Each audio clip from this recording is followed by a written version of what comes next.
Where is my chat? Sorry, I'm having some Twitch difficulties today, apparently.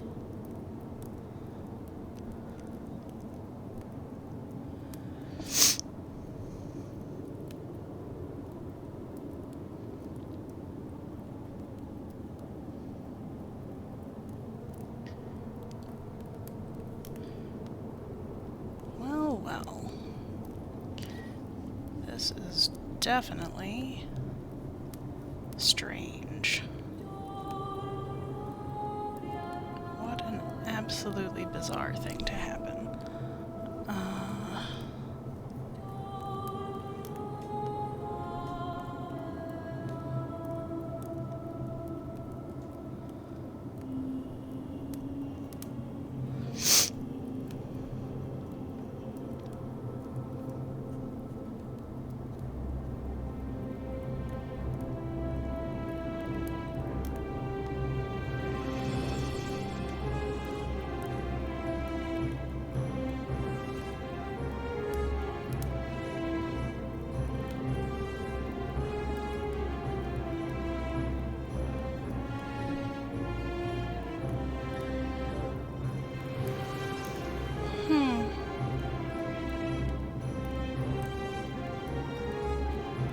Well, I can't see chat right now, so I'm just trying to fix that before we get started.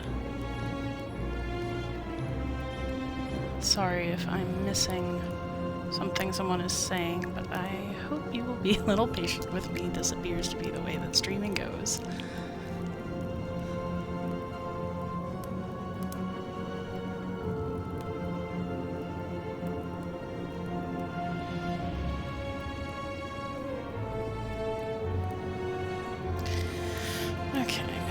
I do this the other way. Going to be noisy, but it might be the way to go.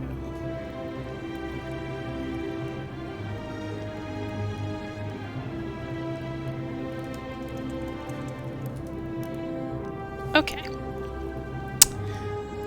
Well, it's not ideal, but here we go. Alright, so, hi! Hello and welcome, I'm Zilla, and this is my live stream where we are currently playing through The Forgotten City, which is a game in which we are a modern-day person exploring an ancient Roman city, stuck in a bizarre time loop, and there is something dire happening at this time. The golden rule of the place is so named because anytime anybody breaks the law, whatever that means to the god enforcing it, a bunch of golden statues come to life and shoot everybody, turning them also into golden statues. So, exciting stuff. Okay, let's get going. Let's see, where were we? Hi, Kiki. It may just be you. I can't see that from here. Gosh, it is really not telling me much today. But thanks for coming. It's good to see you. Alright, so here we are in the forum. Ah, yes. We've just dealt with this assassin who came through. We have stolen... Oops, not the right button. Also not the right button. There we go. We have stolen a single denarius off him, so probably his death coin. And his wooden bow and arrows. So... apparently stealing from the dead does not count as breaking the golden rule, although stealing from the living definitely does. You can see this silphium resin that we stole from Decius, I think in our last stream. Oh hey! There's a note telling us the shrine may collapse at any moment. That would have been handy to see at some point earlier than this, but that's okay. We got him. Okay, So, we have a bow now. That's odd. I wonder if we can go and talk to... Oh, You hello. there! I'm sorry to trouble you, but I couldn't help but notice that fine bow you're carrying. No idea how you managed to get your hands on it, especially in the light of our dear old magistrate's ban, but I'm impressed. And before you ask, no, I wouldn't dream of trying to buy it from you. I have no use for a wooden bow myself. But I would like to propose a joint business venture of sorts. So, if you remember, this fellow is the merchant who was more interested in profit, even in this town of 23, than in saving a fellow human's life. So, what do you say we're not interested in his scam? You're not interested in amassing riches beyond imagining? Are you sure? Do it. Ooh. Our mysterious whisper tells us to do it.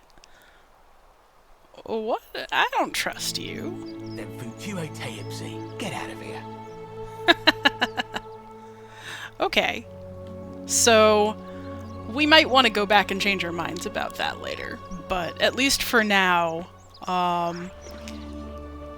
he said go fuck yourself, if that wasn't clear. Futuo Teipsi. How'd you do? That was polite for someone who just told me to go fuck myself. But I want to talk to Fabia. You took care of him? Because she was running from that assassin, I want to make sure that she is alright. An accident? So, it's over? Oh God, it's such a relief. I really thought we were all going to die. I do have a question though. That shrine, the one I was going to hide in, did you know it was going to collapse?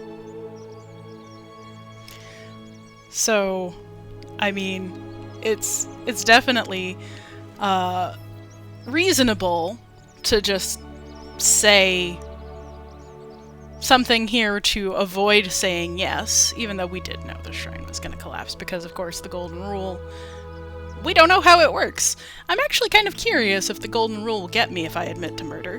So you kind of murdered him then? Yes, apparently that does count. So let's get the heck out of Dodge. No thanks. No, I don't want to be here. Nope. Well, that answers a lot of questions, actually. So apparently, when the Golden Rule got broken the first time, we were through at the election, it was because Domitius said he was going to enjoy killing Sentius. Whoa. Creepy. Oh. Let's not admit to murder then, shall we? Yeah, it is very stressful. If you've ever played Skyward Sword, it reminds me very much of the Silent Realms, which I honestly always have to make somebody else do, because they just stress me out. Okay. Hi, friend. Sorry, friend. Mind telling me who you are and what you're doing with that bow on your back? Well, that's true. Oh, sounds serious. I'm listening.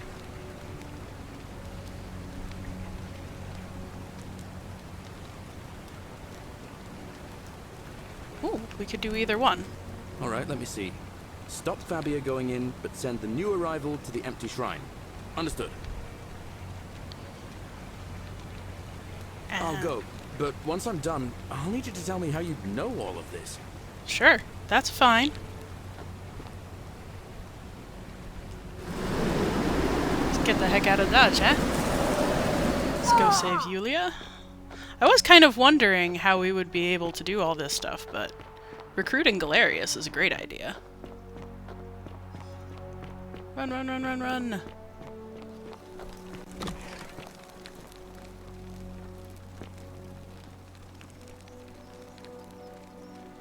What are you doing in here?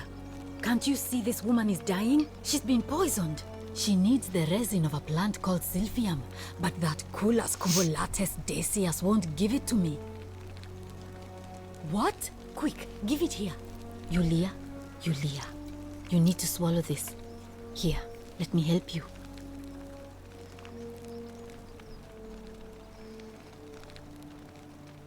I do kind of like that in the game design they Hopefully went in a ahead moment, and she should be able to breathe normally. just That put was in the action that extraordinary. she's How did doing you as know if you she don't know what it needed this is. exact But it's thing? nice. And at this I exact like moment, that there's the are you textual some kind of aspect oracle? to this.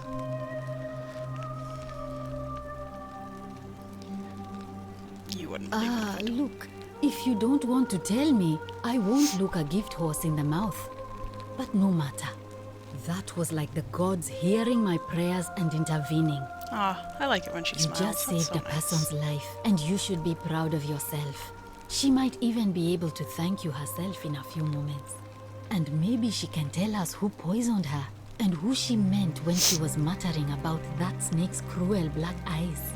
In the meantime, I'm happy to help you with whatever it is you need. That's a shame. Thanks again for saving What was Julia's that life. noise? Apollo smiles upon you.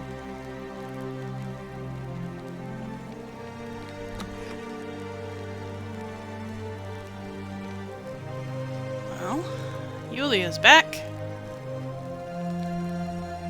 Poor thing. Oh, it's you. Sorry, I'm still a bit out of it. But thanks for trying to help me, I suppose. Was there something you wanted? Lucretia says I'm supposed to rest. Yeah, we didn't get to ask her this last time because we pissed her A off. priestess at Quatia once told me it's the god's way of creating a city without sin. But if that's the case, then whichever god is responsible for it didn't think it through. I mean, all it really does is make bad people better at hiding their sins, and good people too frightened to stand up for themselves. I've seen Malleolus, Claudia, and Domitius make grown men cry. Romans. They don't cry easily. They've never physically hurt anyone. But the point is, they don't have to. They've got people running scared because everyone knows Malleolus is the favorite to win today's election. Can I help? I doubt it. I mean, the election is today, and you've only just arrived. I just don't think there's enough time for you to do anything. We'll see I about that. suppose we will.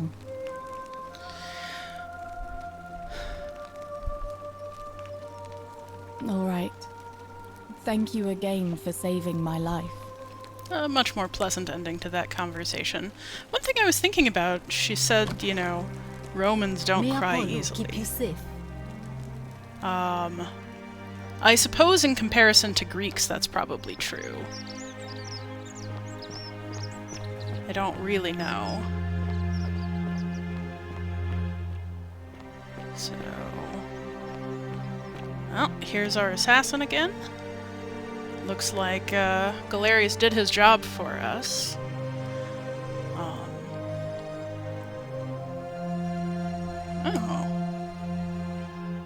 We can actually take a second bow. Fantastic. And more arrows. Fabulous. So, for the Greeks, crying was not at all associated with any of the sort of unmanliness or anything. It was a very common expression of grief, relief. Anything that you might cry for is perfectly fine. Ah, Decius is there. going to notice our bow. I'm sorry to trouble you, but I couldn't help but notice that fine bow you're carrying. No idea how you managed to get your hands on it, especially in the light of our dear old magistrate's ban, but I'm impressed. And He doesn't before you notice that ask, we have no, two. I wouldn't dream of trying Okay. to buy it from you. I have no use for a wooden bow myself. But I would like to propose a joint business venture of sorts. I don't know, I have this mental image of Cicero talking about weeping. You would think if anybody like Cicero would be against it. But, you know, I don't know that it's really that hard to make a Roman cry. Let's at least find out what he's talking about Tell me, this do time. you have any idea how people here end up as golden statues? Yeah? And here I was thinking I was the only one to figure it out. How does he figure this out? Supposedly, one or two That of doesn't those make any arrows sense is to enough me. turn Like, how do a you know full-grown if it man hasn't into happened gold. to you? Now, of course, that is a travesty, a terrible, horrible waste of human life, which has to be stopped. And yet, on the other hand, I can't help but think of a tale told by that Greek fella Aesop, the goose that laid the golden egg. With the ability to transmute organic matter into gold, one could create infinite wealth. Use your imagination. Golden animals, insects, trees and plants.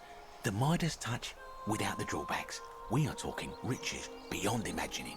And even if we were to split all those riches between the two of us, half of infinite wealth is still infinite. Interested? Well, there's a reference. Aesop's Fables, written in Greek. Lots of very familiar tales. They got translated into Latin, I think, repeatedly. There's another fabulist called Phaedrus, who I think might have been later than this is set. I would have to double check that. Let's see what he says. Look, I might have skimmed over that one, but don't be so pedantic. Are you interested or not? Don't be pedantic, he says to me. Me, of all people.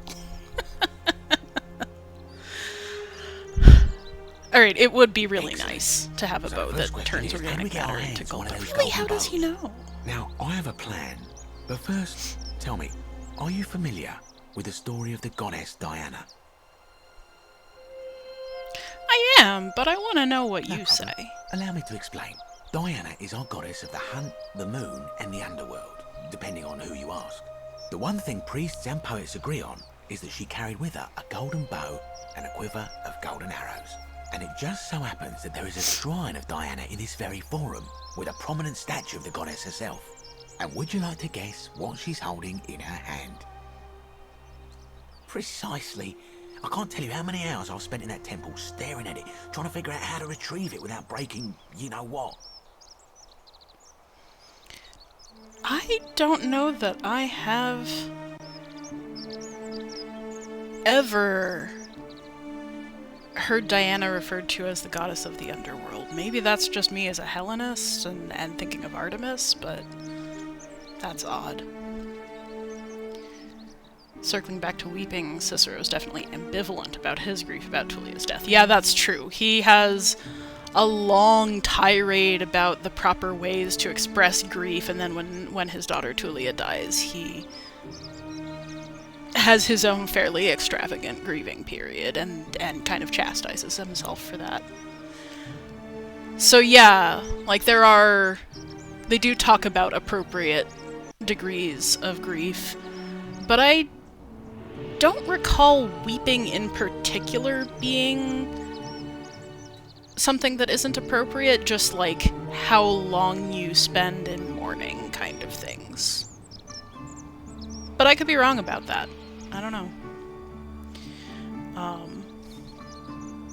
Still, for sure the Greeks were not bent out of shape about weeping. Whether or not the Romans were... maybe I'll look into it. So let's see what his plan actually is. Oh, gods no! If you tried that, we'll be dead within moments, I'm sure. No, It's probably here's what I true. propose. You give your bow to me, I cover it in a thin layer of gold leaf, and we create a replica of a golden bow. Then you enter the shrine, extinguish the braziers, and under cover of darkness, swap out the fake for the original. It's not theft exactly, it's more of a trade. But make no mistake, this is a dangerous path, and there's no way of knowing where it will lead. But in my experience, all the best adventures begin with a risky first step. Now, you must have questions. Ask away. So I'm beginning to wonder Yeah, Odysseus rather famously cries. That's what I was thinking of too. Like he spends a lot of time weeping, especially in the court of the Phaeacians, the Phaeacians. I always have trouble remembering how that's pronounced in English. But it's, you know, it's also common in other things too. Like you see Heracles weep when he returns to his senses after killing his wife Deianira. There are just Achilles weeps. It's not at all an uncommon thing. But, you know, there is a big cultural contrast between the Greeks and the Romans in terms of what they think is good, for sure. For one thing, like, I used to, when I was first learning Greek and Latin, I used to joke that the Greeks had 100 words, 100 verbs that mean to mourn, and the Romans have 100 words that mean to kill. So, there's that. So why can't I just take Because it? the gods would see you, of course. Hence my So proposal. Decius's theory is that the gods have to, like, actually see you, which actually kind of lines up with the whispering statues, right? He watches through their eyes. Not implausible. I'm more of an ideas man, whereas you're obviously the more resourceful and heroic type. I have complete confidence in you. This, I really don't. I don't know why he won't do it himself. Like, that doesn't really make a ton of sense to me. When Prometheus stole fire from the gods and became a hero to all mankind, do you think he was worried about the danger?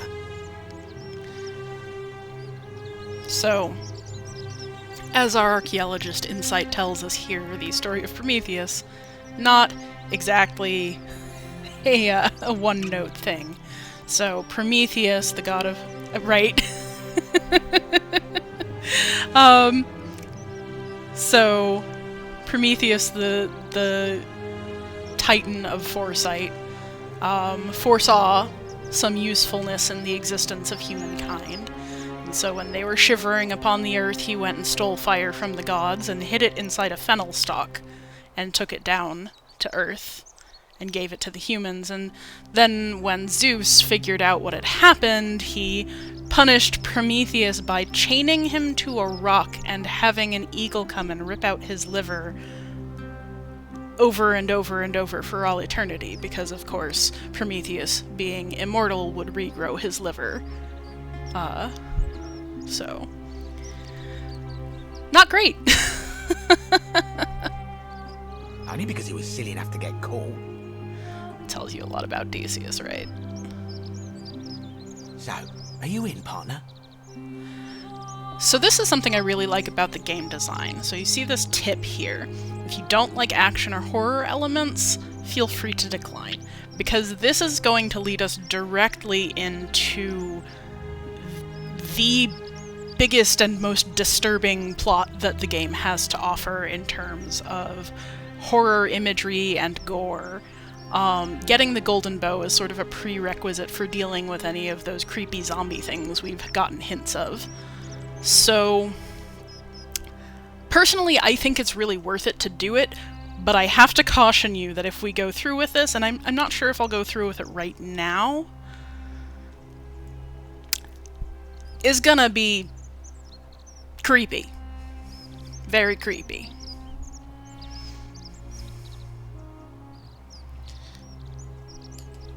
Wonderful. Now, if you'll hand over your bow, I can get started applying a layer of gold leaf. This is a quality weapon. Now, bear with me for a moment. And here we are, a gold leaf bow.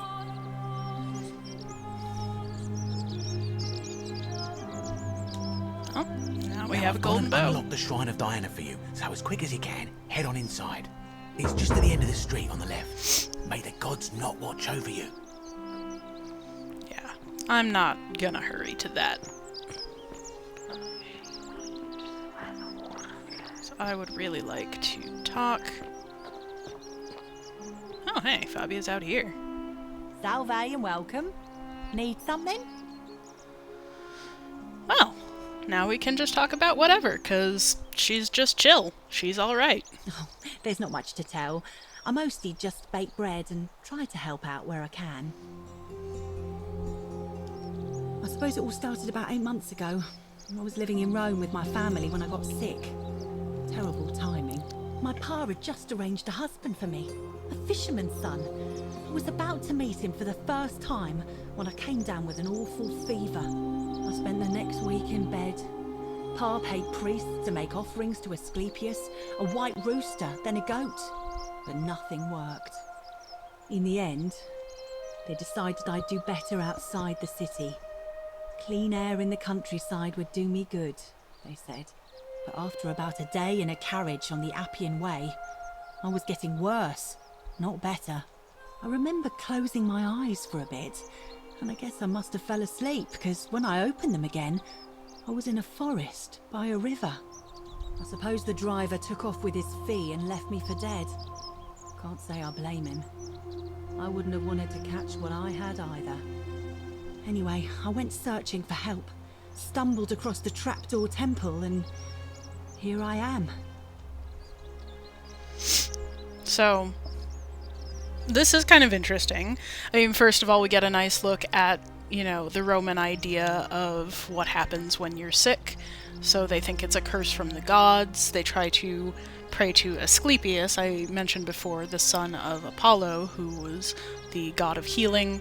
And the Romans lean heavily on particular gods want particular types of sacrifice. So, you know, first the white rooster, and then a bigger and more expensive animal, a goat.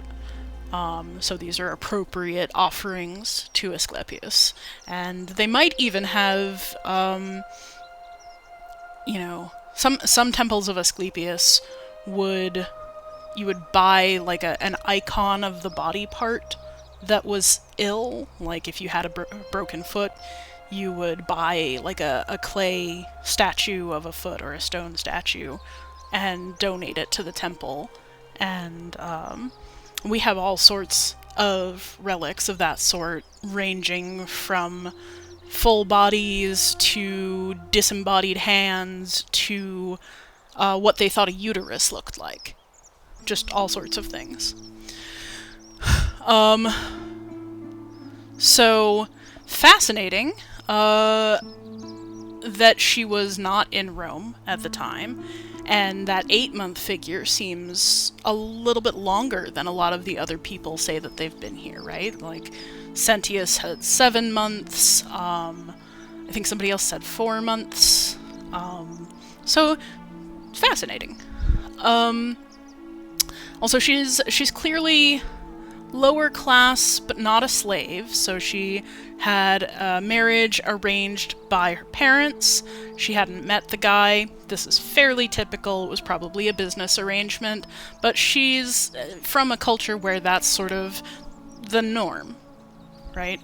But clearly she wasn't a slave, because they had the money for that to be worth their time. They had the freedom to live as a family unit. She had, you know, her father was wealthy enough to pay for sacrifices to Asclepius and to try and take her out into the countryside. So now the Appian Way is one of the biggest major Roman roads right out of Rome down along the Tiber, I believe. And even today, you can go walking down the Appian Way. It is beautiful, lined with cypress trees, and paved in Roman cobbles, mostly. Although some of them have been resettled so that they're still walkable. So let's see what she thinks about that. Oh, yeah. I suppose you're right. Hadn't really thought about it. But the gods are mysterious and powerful. Who knows what their plans are for us? What? You've been here a few moments and you're desperate to get out already? Why not give the place a chance before you try to leave? Good people here. Galerius works hard on the farm so I can put food on our tables. And Lucretia tries to keep us healthy. My friend Georgius is always mending our clothes.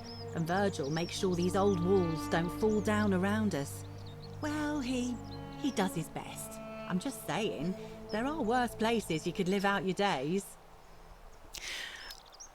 Yeah, I mean, I suppose right after you see a shrine collapse, you have to wonder about the architect's work. But I love her optimism, right? Like, she's just like, I'm healthy, I'm happy, I'm here, there are good people, I get to do my job. It's all chill. Well, I can tell from your funny accent you're not from around here, but that doesn't mean you don't belong, does it? She's just so nice. Yeah, I would presume that Virgil left that note, but clearly nobody read it. Even I didn't read it until after that poor assassin had died. So, he's trying, Virgil is. Oh, I try not to worry about it. I mean, if people are nice to each other, we won't have anything to worry about, will we? I like your optimism. Thanks. And I like your teeth.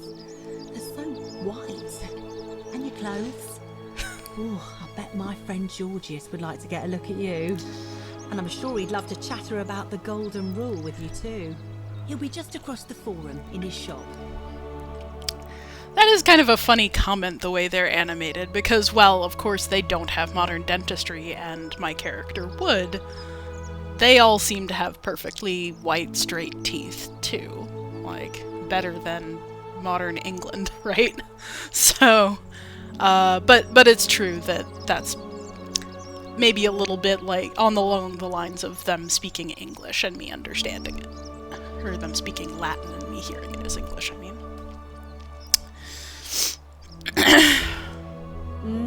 Terrible shame, that is. Maybe this'll help. Late last night, I was cleaning my oven when I heard some noises outside. The forum's usually dead quiet at that hour, so I came out to see what was going on. To be honest, I thought maybe poor old Dooley had got out of his cell and was snooping around again. Poor old So I Dooley. popped my head out and saw someone in front of Virgil's shop. I couldn't tell who. It was too dark. I called out to them, but they just turned and ran off without a word. All I remember is they ran past a lit torch, and the light glinted off something metallic. Armour, I think. So I suppose it could only be one of three people. Horatius, Domitius, or Rufius. I hope that helps. Well, All right. Thanks again for taking care of our problem. I won't forget it. how did you even know? I wasn't there. I wonder where Galerius is.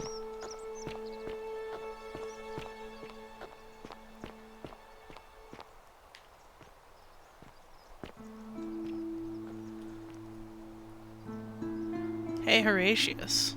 What is it, citizen? Are you the one threatening What? Virgil? Absolutely not. I know someone's been threatening him, and I'm not happy about it. But I can assure you, it isn't me. Fair enough. Won't even Alright. turn to look at me. We do have some news for Keep your Equitia. eye on things, Horatius? As always, priestess, Any news about Centilla, Navia, or Kabash? no sign of any of them, I'm afraid. But we do have a newcomer. Strangely dressed woman. Pretty, though. Oh, Funny thanks. accent, too. A traveler from a faraway land, then? Seems that way. Then let's make sure she feels welcome, shall we? Of course, priestess. It's a strange conversation. A new face. Ave, and may Vesta watch over you. I'm Equitia. To what do I owe the pleasure of this visit? Interesting. I'm not sure. Oh, why you're of course, because telling we me. didn't have that If you conversation come this to the time right through. person. Did you find a pattern then? What have you noticed? Yes, I suppose that could be something. But then most of us do tend to carry coins on our person, don't we? Not anymore. What else? Yes, I understand many of our friends were carried here by a river current. What else? That's true. I know I wasn't entirely sure how I wound up here. It's as I feared. I think I understand what poor Livia has been going through. Let me ask you this. Did you happen to encounter a stranger in the forest before you arrived here? And did you happen to catch her name? I see. And was this Karen, by any chance, wearing a hood? Because I've seen her before. There's something I think you should see. I think you'd better follow me to the baths. Okay. I guess we're getting somewhere. But don't follow too closely. We can't have people thinking we're bathing together. At least we didn't piss her off this time.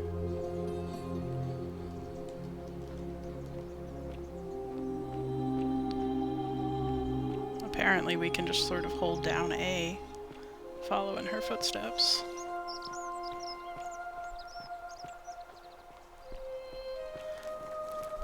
So, you just get it? Yeah, it's pretty cute.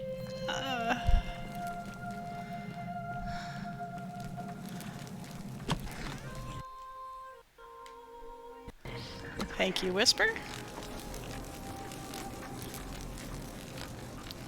I don't know why she's concerned about us being thought to bathe together. Like, who would care?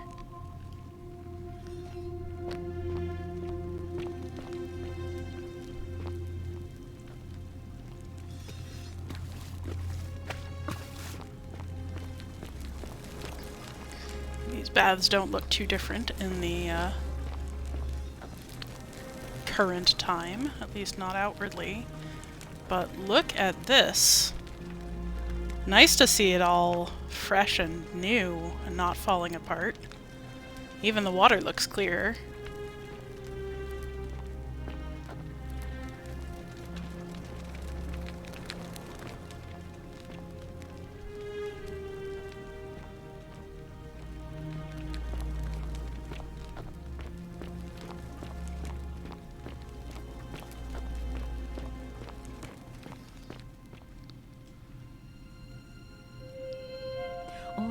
You're here. You were asking how I knew the young woman you met by the river was wearing a hood. Here, look down at the bottom of the baths. It's a little hard to make out in this light. If only we could see. Oh, hey! What a marvelous lamp. But do you see it? Lovely third style Somebody walls. waking up by Yes, the river thank you. in a I didn't forest know the term for to find them. a hooded figure with a coin. It's just as you described it, only your pronunciation is a little off. The name you heard wasn't Karen. It was C-H-A-R-O-N, as in Charon, the ferryman of the dead. Charon, who, in exchange for the right coin, helps the souls of the newly deceased cross the Styx, the river that separates the land of the living from the land of the dead. When I dragged you out of the river, I thought you were never gonna wake up. I checked your pockets for ID, but all I found was some loose change. Womp womp. Feels like I've spent my whole life in a dead-end job with an endless commute. Womp Sorry womp. if I sounded cagey, it's just that I don't always get the best reactions when I introduce myself. My name's Karen. I'm so sorry, my friend. I'm so sorry. I take it you know what this means. So yes, we are in fact in the underworld already. So why this little pocket realm and the weird interactions with, well, presumably that's Hades and Persephone?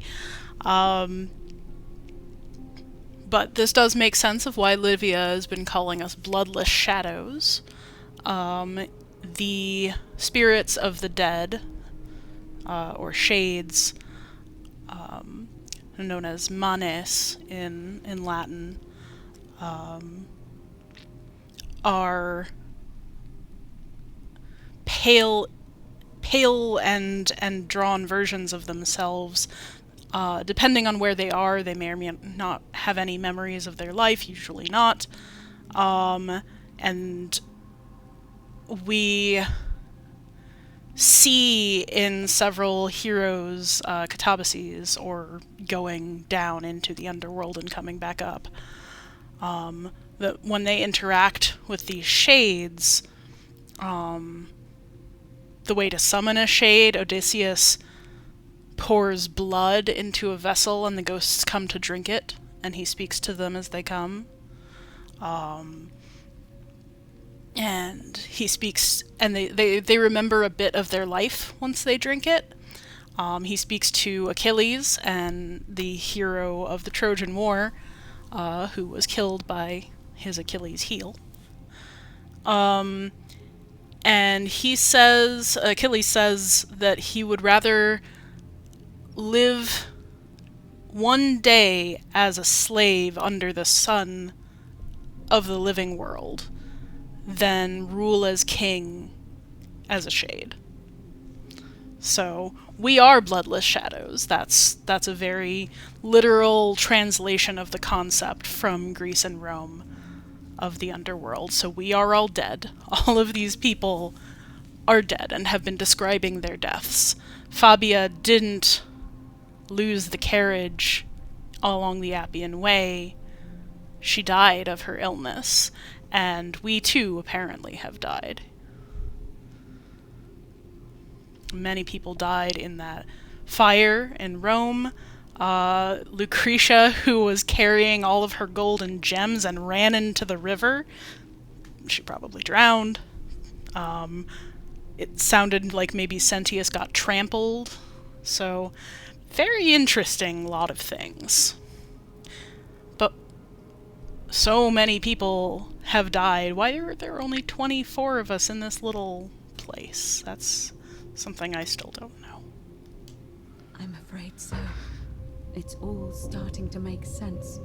All these people whose last memory was running from the fires toward the river. It seems none of them escaped with their lives after all. Perhaps we should be grateful they don't remember their final moments. It also tells us that the Golden Rule is the work of Pluto, the god of the underworld, and why his epithet has always been Father of Riches. I know it's a lot to take in, and you look as if you have questions, so I'll try to answer them if I can. Oh, what about Al? Yeah, I have no idea who Al is. He was wearing modern-style clothes. He was clearly trapped in the same time loop that we are, by his suicide note. So, who the heck is Al? This is a mystery I have not solved yet. I don't know if there's a particular reason, but... oh boy. But yeah, like a lot of the things that happened early on, like we found our assassin with one single coin, the coin of the dead. Yeah, and Al died twice. Yeah, exactly. Like, how does this work exactly? What is this golden statue thing going on? How do you die twice? How can you be in the underworld and yet be killed? Like, how does Yulia die when you let her die of poison? What does that mean? I really don't know. So I'm really curious to find out. So, yeah, let's see. So, our single coin, pocket of loose change, the assassin's single coin. So, as the burial ritual goes in both Greece and Rome, with the understanding of Charon, the coin is to pay the ferryman so that you can cross the river Styx into the afterlife and not be stuck along the banks. And if you were buried without a coin, that was serious bad news. It was a way of cursing you for eternity, basically. And I think it's interesting that this sort of idea has continued in a couple of more modern things, like they would bury you with a coin beneath your tongue, usually, because then you could still speak and you wouldn't be able to lose it. But you know, I've seen traditions of people closing the eyes of the dead and placing coins on top of them to weight them, but specifically coins. And I think that must be related. Okay, so let's go into this story and find out what's up. My first thought too. In the old stories, the underworld was where the souls of the deceased were taken. But it was also possible for the living to reach it without dying, if they were particularly fearless. So I'm afraid I don't know. Oh, I'm sorry. I keep forgetting you're not from here. If you were Roman, or even Greek, you would know these stories. Each of them is slightly different, whether the storyteller was Plato, Homer, Virgil, or Ovid. It's funny she lists Plato first, the since souls he of was... the dead meeting a grim ferryman named Charon on the bank of a river. It was said that he'd help the new arrival cross, only if they could pay him with a coin, an obol. That's why it was once our custom to bury our loved ones with a coin in their mouths. Charon's obol, we called it. Of course, an obol was a kind of Greek coin, because we inherited this knowledge from the Greeks. To be fair, the ferryman isn't exactly as the poets described, and he, she, they seem to appear to different people in different guises. You say you saw a young woman named Karen with a hood, and I once heard Kabash mention a stranger in a ram headdress named Kerti. And Rufius described meeting a stranger named Kumut Tabal wearing an eagle headdress. But whatever form this stranger took, they were always wearing a hood of some sort, and their name always began with a K sound. I suspect the only way you'll solve this riddle is if your paths cross again.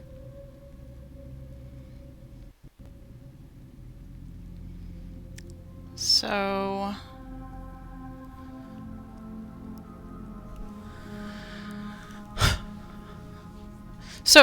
in terms of Roman pronouns, they did in fact have gender-neutral pronouns that you could use. They would never have used them for a person, though. That's not ever a thing you see. While they did understand the concept of somebody transitioning gender from male to female or vice versa, and we do have examples of those, and we do have examples of intersex people. I've never seen in Greek or Roman somebody use a gender-neutral pronoun for a person. It tends to be whatever they're presenting as. And I'm not going to spend a huge amount of time on convincing you that trans people existed in the ancient world. There are lots and lots of resources. If you want to look into it, you can actually start with my video on gender that includes at least a few of them, but there are tons of resources that we have about this topic.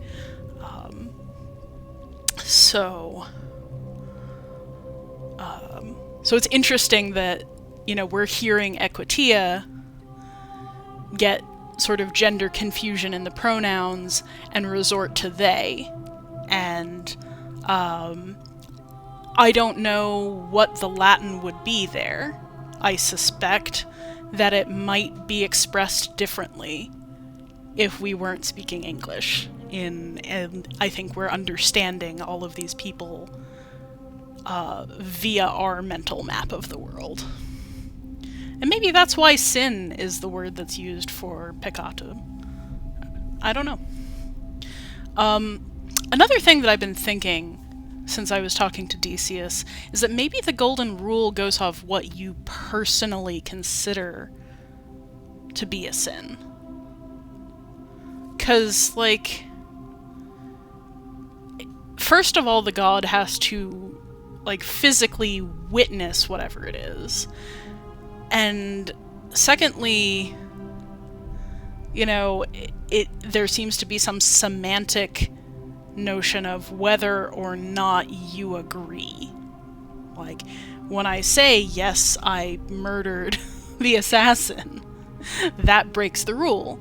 But I can tell you right now that if I said yes, that would be admitting to murder, that doesn't break the golden rule. So that's fascinating, and I wonder how that works.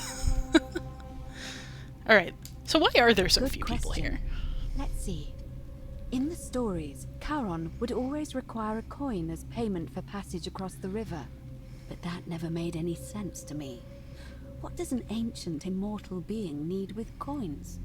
In our case, it seems Charon didn't take the coins we had. He or she merely checked we had one in our possession. So, maybe there's something special about the coins each of us had on us. That might explain why we wound up here, but so many others did not. It doesn't look that special.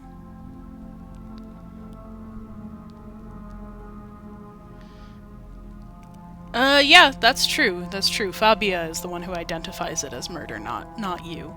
So maybe it's the admission of it, like the confirmation in the hearing of the statues that hear through with his ears. That's a good point. So something special about the coins we had? That seems odd. But maybe. No.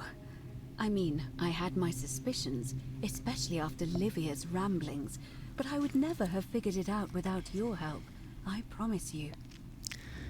That seems odd to me. Like, why couldn't she have figured that all out just by talking? There are not that many people here. If she were the one asking questions, most people would probably answer. She's both a noble woman and well respected by the commoners. But, okay, sure. Now that we know where we are, we have to figure out what to do about it, if we don't want to be cast into gold for eternity. We don't have much to go on, except the old stories. I remember 4 in particular about heroes in the underworld. Hercules, the demigod and son of Jupiter, Orpheus, a Thracian poet, Sisyphus, a king of Ephyra, and Aeneas, a Trojan hero. Hercules was able to leave the underworld because he cowed its god with his strength. Sisyphus and Orpheus both relied on their wits instead.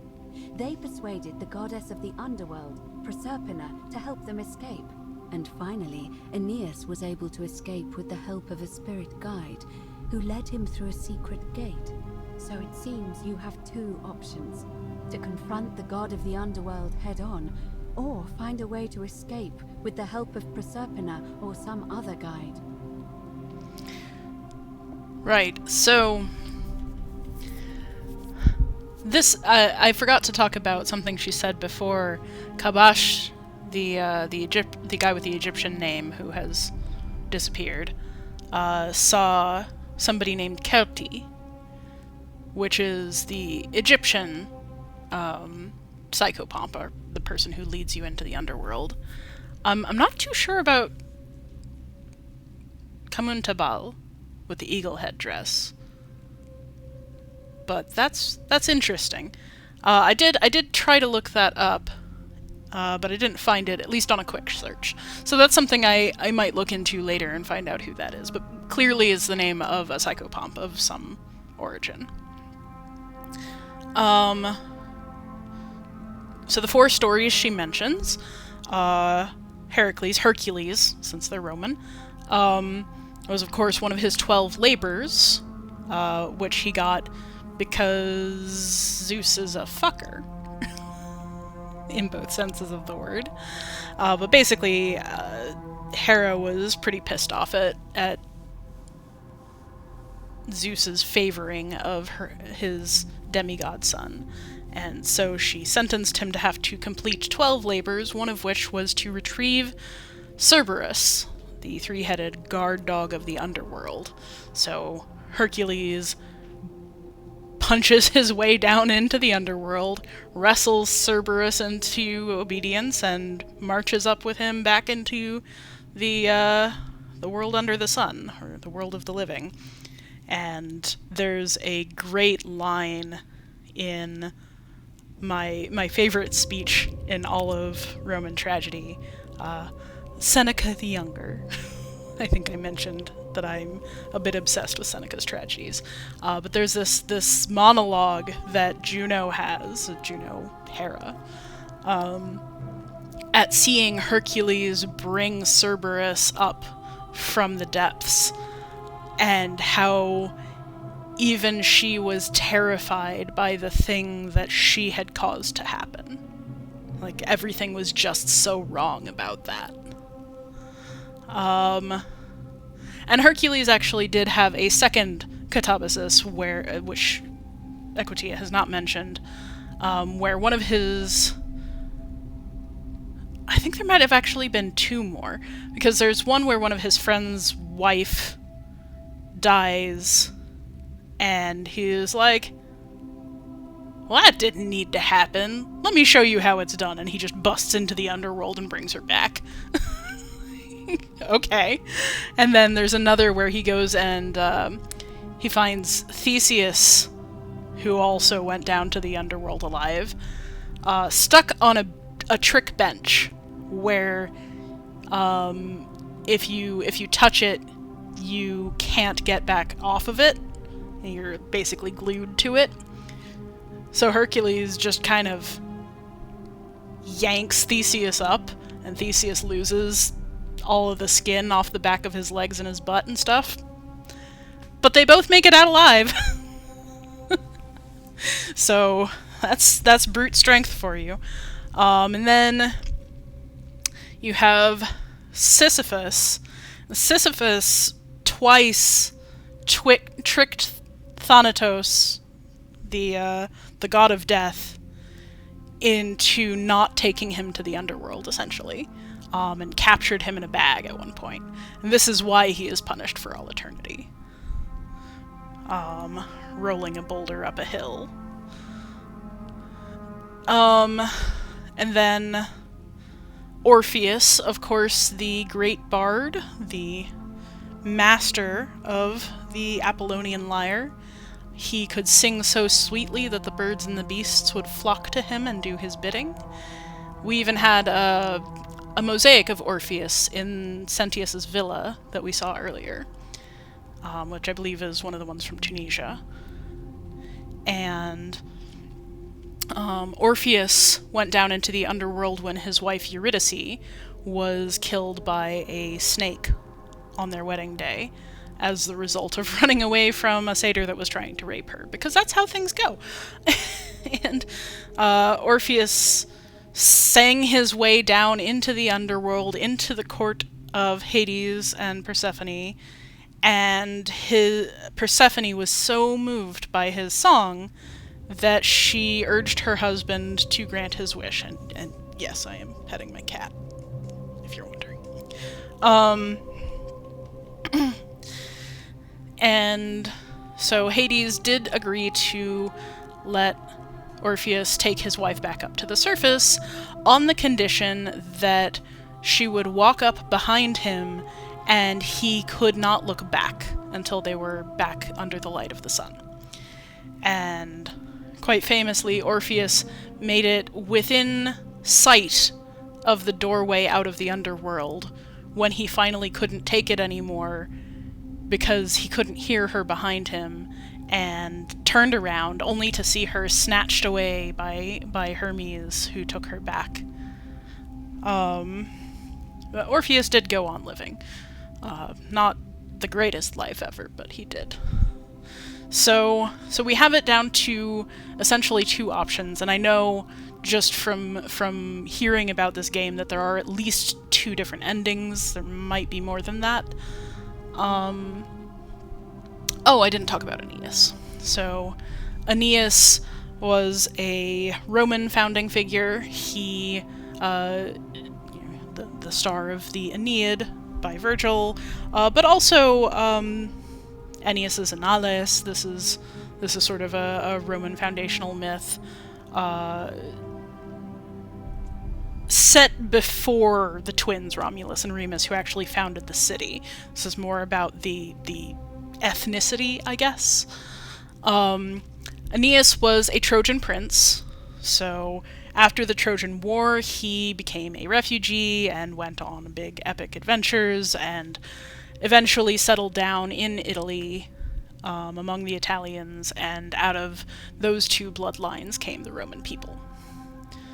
But his catabasis, he went down with the Sibyl as his guide, so a priestess of Apollo, and he took as an offering a golden bow, not the kind of golden bow we're using, but bow as in branch, as an offering specifically to Proserpina, and Proserpina was his sort of patroness in his completely safe tour of the underworld. He experienced no hardship in this journey, unlike the rest of them. He was down there basically to see a long line of heroes who came before him and heroes who would come after him, i.e. Roman emperors. And his guide, the Sibyl, told him that there were two gates out of the underworld. The gate of ivory, from which came truth, and the gate of horn, from which came dreams and illusions. And they exit through the gate of horn, which has been a subject of much contentious scholarship over the years. So who knows about where we're going with this, but would guess that we can interact with Hades in some way and sort of confront the issue, or we can follow the whispering statues, which seem to be feminine and presumably are Proserpina. So let's ask about the rest of this. It's a reasonable question, but the problem is, this place is fairly well designed to keep us here. There's no way to climb up the shaft. And even if you could build a ladder big enough, just trying it would break the golden rule. We know that, thanks to the writings left behind by those who've tried. So, they do know about the people who were here before them. All Romans try to avoid saying it, and the reason is quite simple. He might hear us. You may refer to him as Pluto, if you wish, but you'll only be calling attention to yourself. Do so at your own peril. Ah, right. So she referred to Pluto as the god of wealth, and usually this is taken as all souls come to him in the end. So he has dominion over everyone who has ever lived. But Pluto is actually from the Greek meaning the god of wealth, meaning wealthy. And so a lot of versions of this point to more tangible wealth. And I think that this is why we have the golden rule, where they turn into golden statues, rather than any other plausible material. Like, they could have been turned to stone, like Medusa's curse, or they could have just been intangible shades. There could have been an erupting volcano, but no, they're turned to gold because they're possessions of the god of wealth. Okay, this makes sense. But it is interesting to me, like, certainly it is taboo in Greek and Roman society to openly or repeatedly call upon or represent gods of the underworld, including Hades / Pluto, Proserpina, Persephone, maybe a little bit less so, but you really only see her in her goddess of spring aspect most places. But like the Furies, for example, caused a huge stink when Euripides actually put them on stage. People were terrified that the Furies would come after all of them for daring to draw their ire in this way. So, so that's a pretty realistic reaction. While they will say his name, they don't want to do it too often. Is everyone so blunt where you're from? Oh right, we didn't have that conversation this time. That option would be the boldest, but also the only way to learn the truth about the Golden Rule, and maybe even put an end to it. As I said, Hercules managed to overpower the god of the underworld, but he was a demigod. Forgive my candor, but you are no Hercules. Is everyone so bold where you're from? Are you telling me that you can?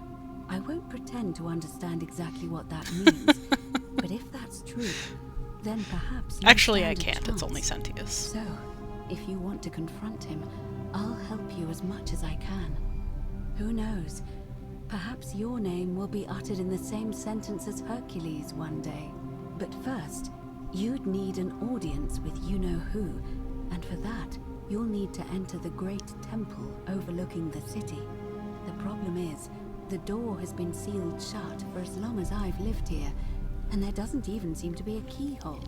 I suspect the answer lies in the desecrated obelisk in front of it.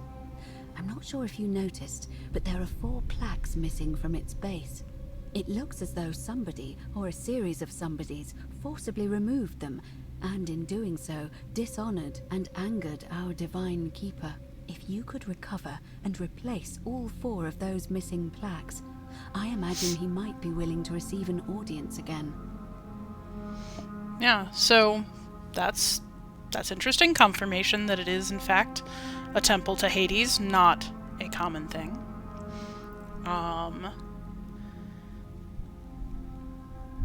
We haven't actually found this temple. I don't know where in the geography of the game it is. It's the towering stone monument with 4 sides and a pyramid-shaped head that stands before the great temple, a dedication to the god of this place. You'll find them all over Rome, but of course they were looted from Egypt many years ago. It seems one of them made its way here too, although how is a mystery. However, this one is unusual in that each of the 4 sides is decorated in a different style: Roman, Greek, Egyptian, and another I don't recognize. That means you'll need to recover 4 different plaques: Roman, Greek, Egyptian, and a 4th, a mystery plaque. Okay, so a little bit more information about this strange obelisk, which Equitia also thinks is an oddity. Generally, obelisks are either unadorned, uncarved, or they are purely in one style, usually Egyptian. I don't know that I'm trying to think if I've ever seen one that was actually covered in Latin script, for example, and I'm not sure that I ever have. Kiki, do you know of any? Good question. To answer that, we first need to ask who would have defaced the obelisk in the first place. It would have had the god's name engraved into it, so it may be that whoever desecrated it wanted that name to be forgotten. And there's only one group of people I know of who might want to do that. There's a cult in Rome that often argued there is only one true god. Yeah. Kiki says Theirs, nope. of course. They've been known to start fires, as well as deface religious monuments whose existence challenged their beliefs. If I were you, I'd go looking for them. Of course, they've all been in hiding since the fire last year, so finding them won't be easy. But I did hear a rumor they have a secret shrine somewhere in the city. Perhaps, if you could find that, you might be able to recover the Roman plaque. So, we have Rufius mentioned again. He was the one who saw Kamun Tabal, not Charon. So the implication again that he might take offense to the god of the place being referred to by a Roman name. And also to our secret cult of Christians, who we do happen to know have a secret shrine here in the city somewhere. It's kind of interesting that Ekotia knows about it. I don't know. But perhaps you should begin your search with the local Greek fellow, Georgius. His store is in the forum. Suggests we ask Dooley about that, too. Perhaps Kabash, our Egyptian resident, will be able to tell us. Unfortunately, he disappeared weeks ago. But I did hear Aurelia is peddling rumors about him at the tavern, so perhaps you could talk to her, or just take a look in his room. We really need to explore the slums sometime. I'm afraid you're on your own with that one, but perhaps finding the other three will illuminate the way. So let's ask about the As I other mentioned, way. both Orpheus and Sisyphus were said to have persuaded Proserpina to help them escape, and Aeneas was guided to the exit. The problem is, those are the stories of a poet, a self-aggrandizing king, and a brawler about their own heroic deeds, so they should be taken with a grain of salt. First, Proserpina. What we do know about her is, well, it's a grim tale. It's said the god of the underworld abducted and dragged her here against her will, forcing her into marriage. Right. So, Ekotia telling us what we expect here. The ancient versions of the story of Persephone or Proserpina all call it a rape. All say that she was abducted, that she was unwilling, that she was forced into the marriage in some capacity. Like I said in my We Need to Talk About Persephone video, I don't have a problem with people reclaiming that story, just don't try to tell me that the ancient versions didn't have a rape in it, because they did. If the stories are true, then I suppose so. The problem is, how do we communicate with her without being noticed by her captor? Leaving that aside for a moment, there is also the possibility of a spirit guide. I don't suppose you've come across one of those in your travels? See whether or not these statues are her. And you're only bringing this up now? Then again, I suppose you were worried I'd think you were as mad as Navia. Can you tell me more? Is it the same voice? What kinds of thing does it say? Fascinating. Perhaps she's a benevolent spirit. Or perhaps... Perhaps you're hearing the voice of Proserpina herself. If she has indeed been abducted, it would make sense for her to speak in cryptic whispers to avoid detection. Tell me, has she told you anything that might lead you to the way out?